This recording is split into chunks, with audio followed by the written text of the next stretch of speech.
This holiday, instead of giving them something nice, why not gift them somewhere nice? During the IHG Hotels and Resorts Cyber Sale, you can do just that and save. Shopping is easy in the IHG One Rewards app, where you'll save 20% on travel across 6,000 plus global destinations. And if you want to gift yourself somewhere nice, go ahead. You'll earn more and save more during the cyber sale. Check out all the deals at ihg.com/cybersale. Terms apply. Wake up at Holiday Inn Express to a can't-miss breakfast that's free with every stay. Count on all the hot, fresh coffee you need and an incredible breakfast buffet that has something for everyone, like eggs, cinnamon rolls, and even hot, fresh pancakes with all the toppings you crave. Next time, do yourself a favor and stay at a Holiday Inn Express with a can't-miss breakfast that's free with every stay. So, when you wake up at Holiday Inn Express, you'll wake up happy, a part of IHG Hotels and Resorts. Welcome to Pretty Lies and Alibis, a podcast dedicated to the Lori Vallow and Chad Daybell case. Join us as we seek the truth and travel the long road to justice. Happy Monday, everybody. Hope everybody's doing well out there. We wanted to hop on and do a quick little podcast about the speculation surrounding a plea deal for Lori. Now, let's just say this is all speculation. Yeah. Like almost this whole thing is just, not all of it, but some of it is just giving you this could happen, could. And our disclaimer at the beginning is, no, we do not think she's getting off. Nope. Nor is Chad. Nope. We're just going to give you some ins and outs and what could happen. Just give you some thoughts to think on. Yeah. So before we start talking about all that, we are going to start giving some shout outs to some of our Twitter followers, and we have a lot of really fun people following us on Twitter, and the conversation kind of goes all day and all evening. So we want to say hey to Mikhail, Jan, Stephanie, and Criminal. Yeah, it's you guys know a lot of stuff and ask some good questions and yes, comments. The conversation's really, really fun.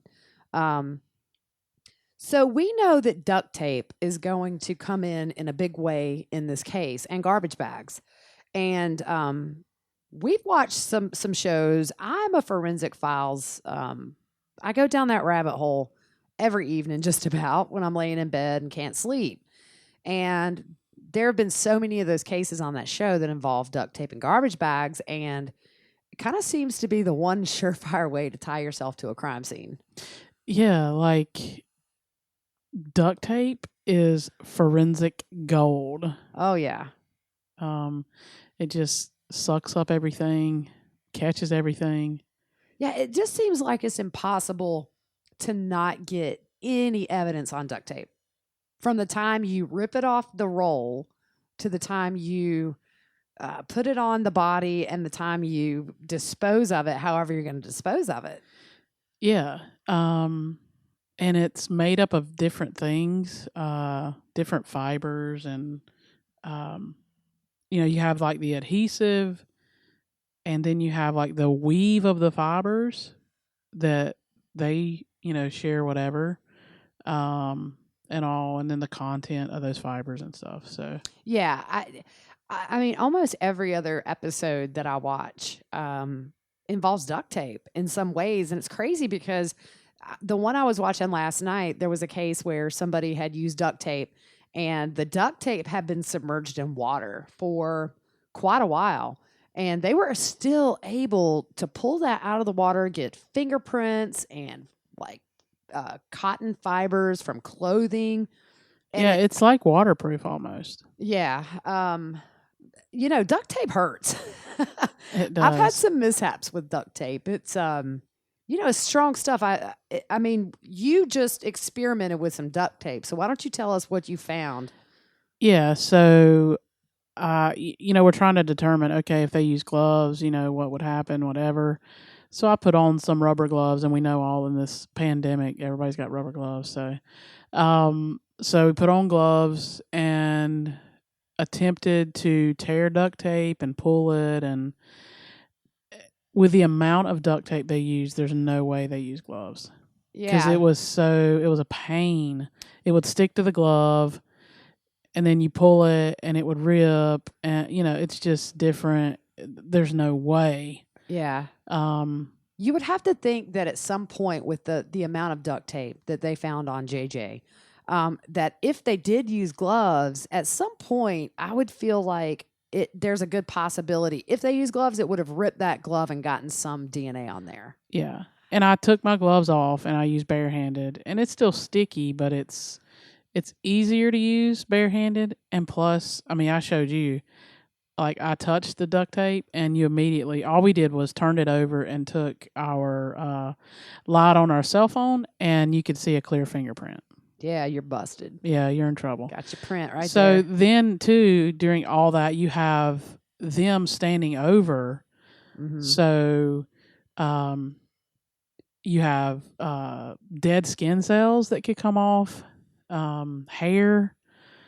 We watched one where the lady was found guilty because part of her fingernail polish Yeah. was on the duct tape. Yep. And they were able to find the duct tape in this woman's house. I mean, I'm sorry, not the duct tape. The fingernail polish was sitting on her bedside. Yeah. They were able to put that under a microscope, and they found that the killer, obviously she didn't know it, but her fingernail polish is the reason she got life in prison. So I think I really, really can't wait to see the physical evidence that they have. Because you have to think about it.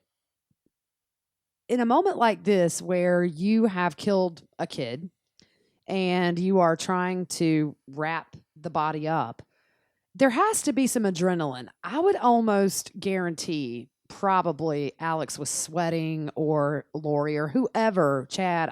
We just don't know at this point who did what. We have an idea of where JJ was killed, which is probably in the townhouse. But, there's a chance that their hair is somewhere within that duct tape, skin cells, fingerprints, carpet fibers from the townhouse, the car. I just feel like we're going to get some good answers of who was at least involved of wrapping the body due to forensic evidence. Yeah. And before everybody starts like, oh, wait, you said he was killed in the townhouse and da-da-da-da-da. I mean, we don't know that for sure, but obviously it had to be somewhere. We don't know if it was Lori's or Alex's or whatever. I read a theory today. A lot of people still think she was killed in Yellowstone. I don't think I agree with that. I just think it's too risky for that long drive back to and it's not super long, but when you have a body in the car, I just don't know. I mean, look, they're stupid criminals. I don't know if they're that stupid. Yeah, the odds of getting pulled over or something or having an accident. I mean, what if you have a bad accident and then you have a body in the car? Yeah. I just don't feel like that they transported the remains any more than they had to. Yeah, and we talked about this on the last podcast, and it was just one of our theories was the fact that Lori makes the excuse that next morning with David that, the deal about JJ, making, being out of control and slapping, the picture off the refrigerator and all that stuff. And we just said, did she make that excuse so she could cover up if they heard him in any way? So yeah, and on a slightly different topic, but not really. You know how my brain works. I sort of think now that I've been thinking about, I think that maybe Melanie Gibb and David Warwick were sort of an alibi. The more I think about it, it almost seems like if they came in town and they can say, we went here, we went there, we did a podcast until midnight, I almost wonder if their visit wasn't calculated by Lori, Chad, and Alex to be an excuse. That's a good thought. It's just a thought I had. Yeah. So essentially what they're going to be doing is they're going to be looking at evidence too that they found in the townhouse. Did you find a half-used roll of duct tape? Did you find the cardboard thing that's in the middle? Garbage bags are another source of big DNA evidence. They can be. Yeah, we talked about that. Like when you pull the bag and it's staticky, Mm-hmm. like it picks up. I'll just say if we're like cleaning up hay, I've been around horses and stuff some, and if you're like cleaning up hay, like on the outside of the bag, the hay just sticks to it because of that static electricity. But also, too, with the patterns, if you hold a garbage bag up to the light, these flex bags especially, they have kind of a chevron pattern. Yep, I looked at mine last night. Did you really? Yeah, I did. And I mean, they can go back to the manufacturer. It's almost like a fingerprint, they say, these patterns on these garbage bags. So did they find, half-used duct tape in that townhouse? Did they find the box to the garbage bag? It's going to be very interesting when all this stuff comes out. Even down to, what was it you were looking at? The rip pattern on the duct tape. They can put those together. They try to do like a little puzzle. But here's the question. Is that why Alex's apartment was totally empty? It could be. I mean, maybe they just didn't want anything in there if, in fact, that's either where one or both were killed, or at least for JJ to be prepared to be buried. I mean, to be wrapped up. Yeah, I don't think they're smart enough to throw all that away. I don't think so either. Mm-mm. So I just think that we say that this case is going to be mostly digital, and I think it will be for the other deaths. I think maybe with JJ, at least JJ, I feel sure they'll find some kind of evidence on that tape or those bags that's going to tell at least maybe he was there. The other thing, too, that I saw on the episode of Forensic Files, they were able to tell that the person who wrapped the duct tape was left-handed. Yeah, I thought that was interesting. Yeah, so so I guess the way you wrap determines. Yeah, if you're left or right-handed. We said Lori was right-handed. I don't know about Alex or Chad. Yeah, but just it's looking at her signature, that's what we assumed. Yeah, but it's kind of interesting if you think about it that they can find these little things like that. Yeah, I mean, the killer was left-handed because of how the duct tape was wrapped. I mean, let this be a lesson that you never should kill anybody because they're going to find you. Yeah, forensic science has grown so much. It's fascinating. Yeah, and they can just get all kind of evidence from stuff you don't even think about. Yeah. So the other thing that we have talked about, and I tweeted out a story from, it was KSTU, which is, I believe it's a local channel in either Arizona or Idaho. I'm not sure which one. And they were talking about, could it be that maybe the reason Lori did not come to her preliminary hearing is that she is in the process of making a plea deal? And so we just want to say out of the gate, we said it at the beginning and we promised each other before we started doing this podcast tonight that we were going to remind everybody, this is speculation. There has been no movement from either side officially to tell us that that is what's happening. But you have to realize this happens all the time in cases like this, especially when you have like co-conspirators. Yeah.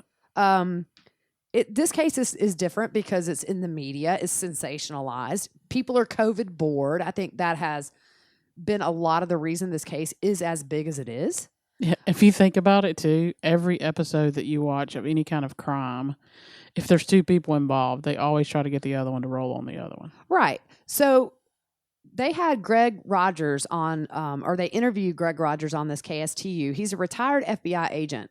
And he says that what you need to do is you want to approach the one who was manipulated and make a deal with that person to flip on the other to get their testimony, which could solidify a much bigger charge against the co-conspirator than what they can get you on. So then you have to look at, okay, who was taken advantage of, who was manipulated in this case. And you can kind of see it from both sides. Yeah, that's a big question of mine. Yeah. And I have theories to support both, but it's really hard to tell who was manipulated. Yeah. I mean, we know the past stuff that Lori's done through her other marriages and whatever else. But we know she didn't commit murder in any of those. You know, Colby's her son. He's alive. I mean, Tylee lived till she was 16. Did you miss your deadline to renew your Medicaid coverage? You can still send your completed annual review form to Healthy Connections Medicaid. You may be assigned to another health plan, but you can ask to come back to First Choice within 60 days of renewed Medicaid eligibility. It's your family. It's your choice. First Choice is the right choice. Renew and choose us. Visit selecthealthofsc.com/renew to learn more. So, I mean, we know that aspect of it. Yeah. And then it could just be a case where nobody manipulated anybody. Yeah. I mean, it could just be, and I think that at the end of the day, both are evil. I think that we have 2 dead children and other dead adults. So I don't think there's any redemption with anybody. But I've always sort of theorized maybe Chad influenced or manipulated Lori. It was sort of a brainwashing thing. But the further we go along, and especially after the Joe Ryan custody documents came out, I kind of changed my mind about that because she was so blatantly evil. Yeah. In the approach to that. And I think when you mix that with Chad wanting to be this huge, big person with this following, mm-hmm. I think when you mix all that together, that's when it gets dangerous. Right. And I think if you look at Lori's past, I mean, she competed for Miss Texas or whatever that title was. She was on Wheel of Fortune. I'd read that she wanted to be an actress or something when she was young. So it could be a situation where to him, she starts reading his books, sees him as sort of a famous guy within that circle or within those belief systems. And then her need to be really important or big or this huge purpose, it could have just been a perfect union of crazy. Yeah. Oh my, this guy who writes all these books and he's popular and we were married in a past life. Oh my yeah, gosh. all this stuff. Oh, yeah. This is a sign. So it just fed each other's ego and wanting to be. I mean, we dug through his book a little bit, and I'm still reading a little bit of it, but that just seems to be something that he was a nobody really, and liked all this fame and people following after him. Mm-hmm. I mean, it was intoxicating to the both of them. And then you had these other people that were following that, I guess, from what it seems, looked at them like they were these prophets. I mean, Lori was the niece of Jesus. So, yeah. Okay. So, I think it's just one of those things. I just, just when you think you have this case figured out and I'll be totally certain in a theory of mine, I think about it another way and I'm like, we have no clue. Yeah. We really don't know at the end of the day what they were thinking. We don't know, but everybody that's following this case seems to think that they need to roll. One needs to roll on the other one. Oh, yeah. And I think when you take Alex out of the scenario, I think he possibly would have, rolled sooner. Oh, I think so. Yeah. And we can't do that because he's now dead. So... yeah. They need, you need somebody roll to help with the, Right. You got to have somebody that's going to sing. Yeah. And like a canary. But so when you're making so why would you offer a plea deal? Well, we don't know that Wood needs anybody to talk on the other. It seems like there's been an abundance of evidence left digitally. Yeah. But let's just theorize and say, okay, we're theorizing, guys. Don't lose it on Twitter at me. And I just want to say real quick, don't forget what you're going to say. If we could have had this other trial, the other preliminary hearing, we could know some of this. Right. And you're exactly right. Irritating. Yeah. I think they would have had to have put something out there that showed that she was there or involved in some regard. And that'll come out eventually. But so in theory, if Wood is going to make a plea deal with Lori. Why would he need to do that? Well, for one, the way it was put, just because the kids' bodies were on his property, it doesn't mean Chad murdered them. And I'm reading from somebody talking about this case. Yeah. Just because they were buried on his property, it doesn't mean he buried them. And it doesn't mean that he destroyed their bodies. This is from Mr. Shin. I'm sorry, I don't know a first name. So what they have to do is they have to prove that is to connect him to those bodies. Now, if Wood doesn't have that evidence readily available, it could be that they have a little less on Lori and they have more on Chad, but they really need her testimony to make murder charges stick. Yeah. And that's, in the end, that's what we want. You want justice for everybody involved. Right. And they just need a witness to get that murder charge. And at this point, the only one alive is Lori. She's the only one alive that, as far as we know, that knows what happened. I don't know about Melanie Pulowski. I mean, I'm sure she's been questioned, up and down and around. Yeah. But as far as we know right now, Lori would be the only one alive that knew exactly what happened from the time the kids were killed until they were buried. Besides Chad. But whoever flips, the other knows, apparently. I don't even know why I didn't mention Chad, but I think it's just assumed, he knows what happened. But Greg Rogers, who is the retired FBI agent that talked to KSTU, he felt like waiving that preliminary hearing was calculated. Not just she didn't want to be on TV. She didn't want to sit for 2 days in this preliminary. His opinion, and we say opinion, was that maybe something bigger is in the works. Now, we don't know. Yeah, because we know Lori's ego, and we know that this would have been after the July 22nd deal. Right. Yeah. And then she would have had Kay and Larry were in there, so. Yeah, I can't imagine sitting in a courtroom and having all these conversations of, lie after lie after lie, with everybody knowing the outcome. Yeah. But so why would Lori want to plea if theoretically this ever happened? Yeah. So, I mean, you look at reduction in charges and sentencing. She's been in there 6 months already. Right. And we discussed this is kind of a cakewalk compared to where she's going to end up. Oh, yeah. So to avoid publicity, resolves issue quickly instead of years long. So instead of taking so long to kind of get it over with.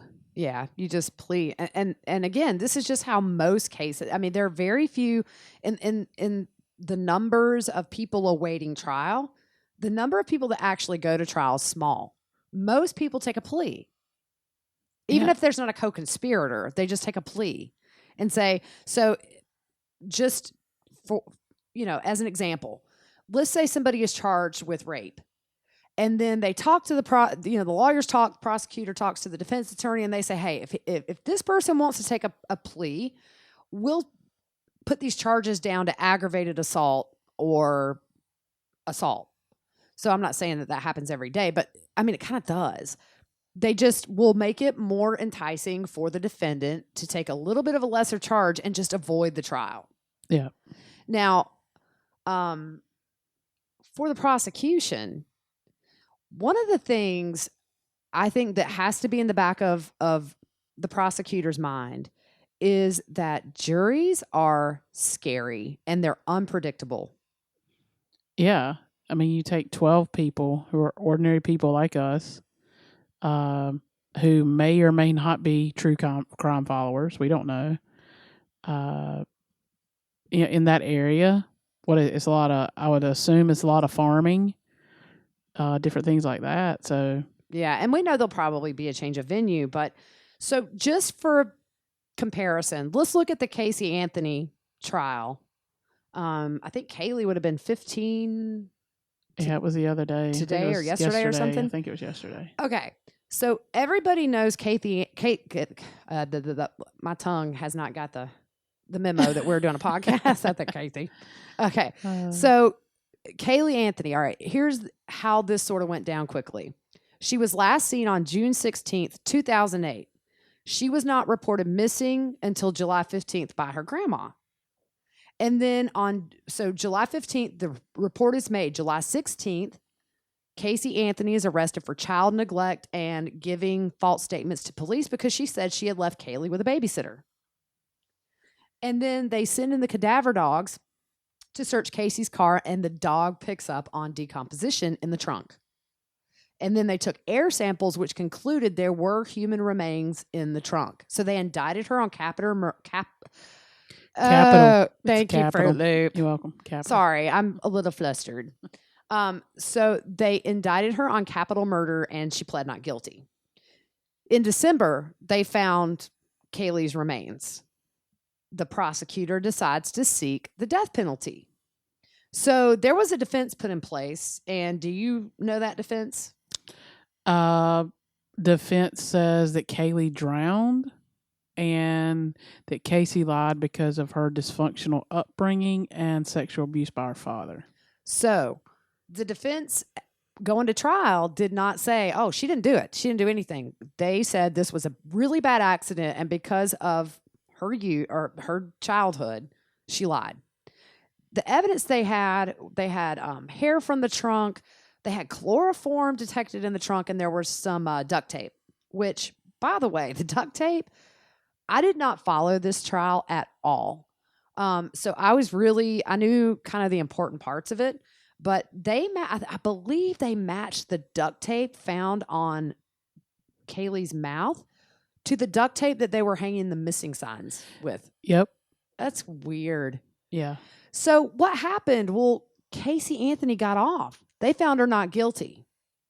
And so that's what's scary is you can have a case that seems very open and shut. And it's so obvious her mom killed her. But I was watching an interview with a juror today, just trying to do a little research for this. And she just wasn't convinced that Casey killed Kaylee. She said that the prosecution just didn't make it clear that it was murder and not an accident. Yeah. So in seeing all that, you see that it's a whole conglomerate of things that go into each case. Right. So selection of jurors, charges, like what you're charging them with. Can you prove what you're charging them with? Right. And just things like that. Yeah. And she acknowledged that the circumstantial evidence against Casey was really strong, but she needed proof that it was murder. So they found her not guilty. And she also said if they were not going for the death penalty and she had been charged with other things that they could have convicted, they would have. But she felt like that the jury instructions they were given the evidence presented did not line up with first degree premeditated murder that warranted death. Yeah. And everything about this stunk. After Kaylee was killed, Casey was out partying and went out and acted normal. Yeah. But the juror said in the end, speculations and opinions about Casey's behavior, it wasn't enough to convict. So in a situation where I think Rob Wood could get some kind of a plea, if he wants to go that route, he may not need to go that route. We don't know what evidence they have. Yeah, that's the thing. He's sitting there and he knows everything. He has it all in front of him. He knows what he has on each person. So it's easy for him to sit and say all that. But for us, we don't know all that. So then you get all this, is he going to do this? Is he going to do that? And that's why we're speculating. Yeah. But here's the thing too. Let's say that the prosecutor could get Lori to flip on Chad. I think one or both have flipped at this point. That's just my gut. It eliminates one other trial from having to happen, which is good for the family, which is good for the state. You don't have to worry too much about getting these mixed testimonies at separate trials and two transcripts and that sort of thing. Because right now they're not co-conspirators. They've been named as co-conspirators, but they don't have a joint defense. Yeah. And for us, we want to see her sit in the courtroom and have to listen to all that. Introducing Carvana Value Tracker, where you can track your car's value over time and learn what's driving it. It might make you excited. Whoa, didn't know my car was valued this high. It might make you nervous. Uh-oh, market's flooded. My car's value just dipped 2.3%. It might make you optimistic. Our low mileage is paying off. Our value's up. And it might make you realistic. Car prices haven't gone up in a couple weeks. Maybe it's time to sell. But it will definitely make you an expert on your car's value. Carvana Value Tracker. Visit Carvana.com to start tracking your car's value today. Judy was boring. Hello. Then Judy discovered ChumbaCasino.com. It's my little escape. Now Judy's the life of the party. Oh, baby, mama's bringing home the bacon. Whoa, take it easy, Judy. The Chumba life is for everybody. So go to ChumbaCasino.com and play over 100 casino-style games. Join today and play for free for your chance to redeem some serious prizes. ChumbaCasino.com. No purchase necessary. Void where prohibited by law. 18 plus terms and conditions apply. See website for details. Everything that's went on and listen to the testimonies. Like, we want her to have to do that, but we don't know. Right. From a selfish perspective, I want this to go to trial, both of them to go to trial, and us sit there and watch them squirm and be uncomfortable and have to face in public what they've done. Yeah. But a plea deal assures a conviction. Yeah. You know that person is going to do time. And it's not left up to 12 citizens. I mean, you can get stealth jurors on there. What if you get one person that sort of thinks Lori was brainwashed and they don't feel like she deserves to go to prison for the rest of her life? That's the things that can happen in these cases, and we've seen it with Jodi Arias. When we were in Arizona for the retrial, the penalty phase, we were waiting on that verdict to come down. And so I remember we were at a coffee shop talking to some people. We get the text, verdict's been reached. We run to the courtroom, and we just are like, there's no way they're not going to give her death. One juror was the reason that she got life in prison. One juror. And I think later on it came out that Juan Martinez had prosecuted her husband. I think this was before they were married. And also that she was a victim of domestic violence at some point in her life, which when you're doing jury selection, in that case, because it was a domestic violence situation, I would assume that the defense doesn't want any domestic violence, or the prosecution may not want a bunch of people on that jury who's been a victim of domestic violence, because you're sort of, you have this predisposition. Yeah, you're going to show sympathy to how you feel about it. Yep. And that woman eventually got death threats. It was a big deal. Well, yeah, and that goes back into what we were talking about, everything that plays a part in selection. So because they didn't ask the right questions, they missed, removing her right as a juror. But so again, kind of going back to it, if you get one person that has followed this case from the beginning or gets on social media, and let's say they were a member of that, there was a group before the bodies were found. It was Free Lori Vallow on Facebook. And it seemed to be people that supported Lori. I mean, you're going to want to know, if you're the prosecution, if that person had been in that group, or if you have somebody, because that could just indicate that they are sympathetic in a way. What I think could be a huge problem for the prosecution is trusting what Lori says as true. You mean she doesn't say truthful things? I mean, try not to pass out from shock, but I think that would be one of the biggest problems that the prosecutor could have in a plea agreement with Lori, because what does she do when somebody, makes her mad? Yeah. And then you have Chad, on the other hand, who was having an affair with his wife and who lied about the kids and all that stuff. So they're both liars. Yeah. But for Lori, I mean, we know she has to be super short on money at this point. Yeah. We don't know if Mark Means is already doing it pro bono or what. But I mean, that's an incentive for Lori to want to make a plea deal, is she doesn't have the money to fight this. And this is the first of many charges. We know there's charges coming from Arizona eventually. Yeah. And and that's the thing. There's so many charges in this case that they're not getting off. No, they're not going to get off. And No. so that sort of is one of the things that makes me say, if the prosecutor can secure a plea deal, I think he knows that there's no chance. Now, it could be Chad. I mean, Chad could be striking up a deal. We don't know which one. We're just talking as if maybe Lori, because she waived her preliminary and Chad didn't. And he seems very involved in his defense. And so we're just sort of assuming that maybe it could be Lori. And we know by Pryor's questioning that he's trying to distance himself from her. So is that because he knows she's flipped and turned? I don't know. I mean, it could be. There's so many unknowns that we're just here to speculate. I mean, here's the good thing is, let's say Lori does take a plea, she can't appeal. Yeah, that's true. She throws her appeal out the window. She has to take that sentence and be happy with it. At this point, I believe the felony charges are 5 years maximum apiece. So you're looking at 10 years, and we anticipate more charges coming down the pipes. But let's say that they theoretically, and I don't believe this to be the case, but let's say they really can't tie Lori to more than what she's tied to now. Knowing that there are charges coming from Arizona, I'm sure Wood knows if there's charges coming for Tammy or Joe.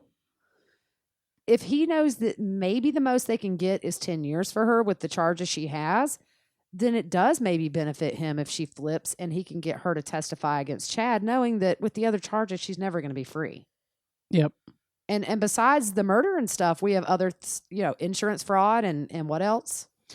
I mean, there's all kind of things that she was taking money, Tylee and JJ's money each month, and they were deceased. Yeah, and I kind of did like the rough math, and it could have been like $6,000 to $8,000 a month in government benefits between Joe Ryan's death. JJ would probably get Social Security disability and survivor benefits from Charles. I think maybe $6,000. There is a tier and there's a max that you can get from that. So you're looking at potentially $6,000 a month from September till they arrested her in February, and they found Tylee's card on her. So there are so many charges coming that, if it's a situation where this case doesn't give life in prison for her, then maybe she becomes the one to flip. Yeah. But then you too get into the judge can hear the plea and he can say no. Right. Yeah. A judge can definitely reject a plea deal, but I don't think it's usually common that they do, because at that point, everybody's gotten together and they agree. But it can happen. It won't be Eden's. It'll be a different judge this next time too. Yeah. So I just don't know if it's going to happen. I just know that in other cases like this, it does. And just because there's so much media attention surrounding this case, it doesn't make it immune to a plea deal. Yeah. I think they're going to go after the biggest charges for the person that they have the most evidence against. And like you said, we would have known so much more if we had just sat through 8 hours of a preliminary hearing today. Exactly. And Wood wants to get both of them. He wants to prosecute both of them to the fullest extent that he can. Mm-hmm. I mean, you saw there was a big hug. Larry gave him a big hug after the hearing the other day. And that's what he wants. So, yeah. I mean, they're working and getting all this evidence lined up so they can present the strongest case possible. So, if he needs one of their testimonies, would it put an exclamation on what he has? I mean, I assume it would. Yeah, I mean, we all know Wood wants maximum for all these kids, all the investigators, the FBI agents, everybody who's been touched by the story and has worked this case. But just in the real world, plea deals happen all day, every day.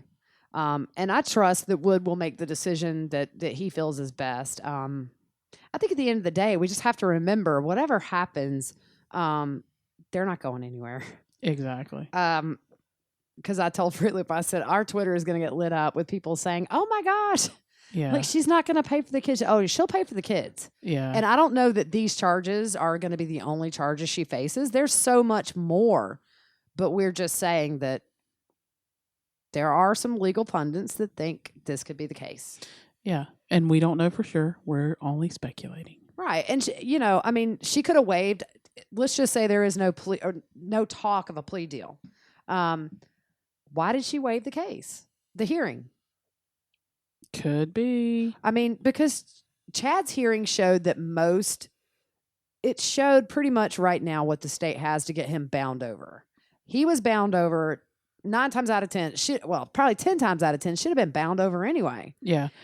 And we looked at it, and some people got confused online about there was a release of witness list. But you have to remember that was early on when it was the initial charges of abandonment. Mm-hmm. And we talked about it, and we couldn't find a list for these new charges. No. So people got confused. Well, we would have known, more because of these people were on the list, but not necessarily because we didn't see that list. Yeah. So. Right. And so we never, and that's a good point. I have seen that too, where people are saying, oh, this person was on the list. We would have seen them talk. Well, I don't think they would have gotten any of the family on the stand for a preliminary in something that the threshold's kind of lower for a preliminary to get them bound over. You don't have to pull out all your big guns. You don't have to throw the star witness on the stand. You just got to prove that the intent was there. Yes. To get them over. Yep. Which you could have played the footage from the officer's body cam. And right. That would have been like, okay, yeah, there's enough. Let's go. Yeah. They could have had that hearing and in 5 minutes, bound her over for trial. Yeah. So the other thing that we were thinking about today is knowing that within 4 to 6 months is likely she's going to be charged with conspiracy to commit murder for Charles. How does that happen if she's serving decades in Idaho? So let's say that the trial for the kids haven't happened and they dropped these murder charges for her in Arizona. So I reached out to my old buddy, Kathy Russin, who's over on Law and Crime Network. If you guys aren't following them on Twitter and Facebook and YouTube, you should do so. I love all the commentary over there. Their shows are so well done and they're very informative. I watch it a lot. So just a big thank you to Kathy, but I wasn't sure how this would work. And Fruit Loop and I tried to Google. We reached out to a criminal defense attorney and got one part of it, but we had some more questions. So I asked Kathy, what is going to happen if Arizona drops the conspiracy to commit murder charges for Lori in Arizona, but she is awaiting trial in Idaho? And so she reached out to somebody, and essentially what she said is the district attorneys will talk and decide amongst themselves which state will go first. They may choose which state depending on which state has the stronger evidence. So, okay, with what we know now, what do you think? What would you guess has the stronger evidence between the kids and Charles? Well, right now I would say Idaho, just because the bodies were found there. They were murdered. And looking at Charles's, was he murdered? Yes. But they've got to prove that. And so right now I would say Idaho. Would you really? I would. I think so. Just because of the evidence that they have. Yeah. That's my opinion, but yeah. What do you think? I don't know. I mean, honestly, I would almost, part of me says Arizona, just because I can imagine text back and forth between Lori and Alex. But I mean, they're not smart, and they've left just what we know is a huge digital trail. It's kind of like this, blaring neon sign with arrows pointing to them. I don't know. I think we just know a little bit more about Arizona, how that was set up, and we feel like Charles was ambushed, and none of it adds up. The body cam footage seems suspicious, and I don't know. I mean, maybe both. So what we're saying is, if I'm correct, so the district attorneys will get together and say, this is what I have, this is what I have. Yeah. And then they'll determine where she's going to go. So Kathy's contact said that states do not like to give up their high-profile clients to other states. If they don't, they can require that she serve out her sentence in Idaho before she's returned to Arizona on an extradition warrant. Yeah, so that was what the attorney we reached out to, he gave an example. Let's say somebody gets 20 years for something, and towards the end of that 20-year sentence, then the other state would come pick them up, and then they would go to the other state. So Right. So right now, Idaho kind of has the first dibs on Lori because they brought charges. If there's an agreement, then they could agree, hey, we're going to send her to you guys or whatever. It'll be, interesting to see once the charges for Charles come down. Clearly, it's going to be before this goes to trial in Idaho. So we'll obviously learn later on what happens. It was kind of hard to find that answer, though. yeah, because the law is so one is different in each state, but we're not lawyers, so. Oh, no, we're not lawyers. Nor would I want to be. Nope. No. I could not be a lawyer. Yeah. I couldn't defend somebody I thought was guilty. Yeah, even though, everybody has a right to be defended. Yeah. It's hard for me. If you're 100% sure, somebody has committed a crime, and you saw them, you saw somebody shoot somebody, kill them, whatever. I just don't understand why it has to take so long to prove it in court. It's a lot of money. It's a lot of money. It's a lot of emotion, but it's just the process. Yep. Because the minute that we don't, the legal steps aren't taken in the right order, then somebody walks out free, or there's a mistrial, or there's a hung jury. It's just I think especially with this case, with how delicate it is, that is why everything's taken so long. We know in Arizona, Charles died last July. Yep. And they're still maybe 6 months away from charging her. Yeah. That's because when they do charge her at this point, should have happened a long time ago, should have happened last July. But I'm pretty sure this go around, they're making sure they've got their ducks in a row. I hope. Yeah. So we just sort of wanted to do this little quick podcast on that. Again, no indication that there's any plea deal going on right now. But in the event that there is, I think I would be okay with it. I trust the prosecutor. I trust if the families sign off on it, if Kay and Larry and Colby and Annie and everybody else sign off on it, then I feel, and Cheryl Wheeler and Charles's sons, you're not just looking at the family that we talk about all the time. Now you're talking about his family. Yep. So I'm sure that whatever is decided, if they choose to do a plea deal, I'm sure that Kay and Larry and everybody have talked about it and have agreed it's a good thing. I've seen what these trials do to families firsthand, and it's not pleasant. And it just at some point the quiet is needed for these families, because in Jodi Arias' case, it was torture for his siblings to have to sit, and they sat through everything. They were there for Travis nonstop.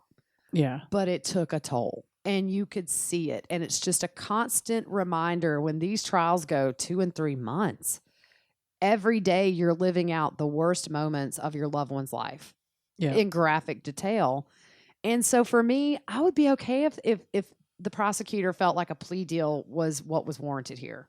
Yeah. I would be But happy. she's still, whoever it is, him or her, they're still going to be in jail. Right. For the It's rest not of their like, life. well, I'm going to tell you They're what. not going to get out. Right. It's not like I'm going to tell you what happened and they're going to open the doors and let me leave. There are going to be consequences, and I don't think that the prosecutor is going to give her a slap on the wrist. No. And this is just on the charges she faces now. We don't know what's to come. I feel like there are more charges for Lori with this case, big charges. Yeah. And like we said, there may not be anybody flipping. He may not be giving anybody a deal, and he may have enough evidence to take them both. And right. And then we just wasted 30 minutes of your time speculating. But guess what? That's what we're going to have to do for a while when all this quietens down and there's no news. And we can say right now, we apologize for taking your time. Yeah, sorry about that. Yeah. we took their time twice. The last podcast was about us, and they're probably like, okay, so she got chased with a wolf mask. I'm done with Can I just say, I forgot to add about that, by the way, the signal for everybody to get in their place to give me a near heart attack was when we came around the corner, Fruit Loop turned her lights off. That is true. Yeah, I was laying in bed and I thought, I didn't even tell them that you had a code, which was flickering your lights to let them know we were there. Yeah. So yeah, how would you feel about a plea deal, Fruit Loop? I mean, would you trust it? It's hard to trust her. What she gave me, I would have to have 100%, or what he gives, 100% validity that it is the truth, evidence to back it up. Mm-hmm. I'm not just going to take your word for it. Like, you better show me some proof that can prove what you say is true on either end of it. And I mean, if they both serve for the rest of their life in jail, I mean, could it be they take the death penalty off the table? I mean, if that's what the plea is, I mean, I would be okay with that. Mm-hmm. Yeah, I agree. In my opinion, and this is strictly my opinion, I think death is too easy for them. Yes. I want to see them spend the rest of their life in jail having to deal with that environment. Right. But I also think, too, sometimes you can get into trouble with juries because they're going to ask you, if the prosecutor is going to seek death, potential jurors are going to be asked, are you in favor, or do you have any strong opinions about the death penalty? Are you for it in certain cases? Are you just absolutely against it? I just think sometimes when a juror may be able to say, yeah, I'm open to it, but I think it also adds a layer of uncertainty when you go in that jury room and then you're really deciding, can I put this person to death? Can my vote, am I going to sleep okay at night, knowing that this person is going to be put to death eventually? I think sometimes you can sort of get that hesitation in the jury room where maybe one or two kind of back off and say, well, I mean, maybe she was brainwashed and I sort of feel sorry for her, and maybe we shouldn't stick the needle in her arm. It can happen. If somebody thinks that, they've been living under a rock. Well, yeah, I agree. I mean, death penalty is just, I used to not be for it. When I started doing trial work and was in the courtroom seeing crime scene photos, I did change my mind. Now, I do think that it's a hugely flawed system. There are a lot of people on death row that are completely innocent. We have a case like that here locally where there's a podcast. I'll shoot it on Twitter. Very interesting. Where a gentleman was accused of killing a cop in the 70s here. And a friend of mine who used to be a reporter, he actually was part of the reason this guy did not get paroled. And so this guy came up for parole. He was a model prisoner. There's always been doubt about, did he really do it? And then once my friend sort of learned about the case a lot more, he started this podcast to exonerate this man. And now it looks like maybe there was a crooked sheriff in town that set this narcotics officer up. The sheriff had his hand in all kinds of crime, driving criminals from the crime scene. I think that the security alarm guy was in on it. Like, so whenever the alarms would trip, he would call the police dispatch and say, oh, it's just a false alarm. But this guy, 30 years on death row, over 30 years, and he was, from what it looks like, completely innocent. So with that aspect, the death penalty scares me. But in a situation like this where it's probably going to be just undoubtable what they did to these kids, if somebody did this to my kid, I would have no problem with it. The problem is it can scare jurors off sometimes, I think, or make them not want to convict. Yeah. But at the same time, the chances of them being put to death in Idaho are slim to none. They don't do it very often there. It's just, I think it's Idaho. I know Colorado has been a long, long time. I was looking that up not too long ago, but so is it worth, I don't know. I mean, I don't know if he'll seek death or not. Yeah. If he did, I wouldn't be mad. Yeah. And you got to think, these are law-abiding citizens that are on the jury. So Right. But they would vet those thoroughly and make sure that at least, everybody on there was open to it. yeah. So jury selection, we were talking a bit about that and how it goes. I think there'll be a change of venue. Yeah, it's going to be tough in that area. Yeah. But, it's not like, I mean, think about it. They put juries in place for Michael Jackson. They put juries in place for Bill Cosby. It can happen. And it's not that they have to find 12 people who know nothing about the case. It's going to be, can you separate that from what you have heard and only listen to the facts in the courtroom? Yeah. Can you make a judgment and a decision based on what you hear in this courtroom only? Right. You have to separate what you know prior to. And I think in big cases these days with social media, I just think it's so much more hard to really thoroughly vet people. Yeah. Because social media is just, it fuels everything now. Yeah. And they're going to go back and look at social media posts when they narrow down the list and they look at it. Each side will go down and look at posts made on social media.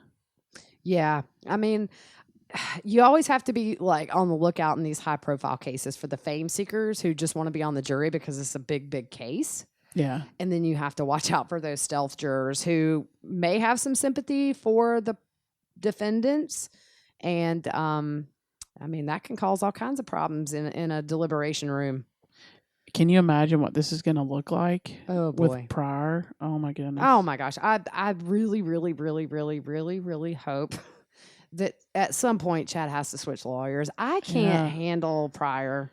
I try not to be mean, but geez Louise, he's so cocky and tries to be matter of fact, and I just can't even.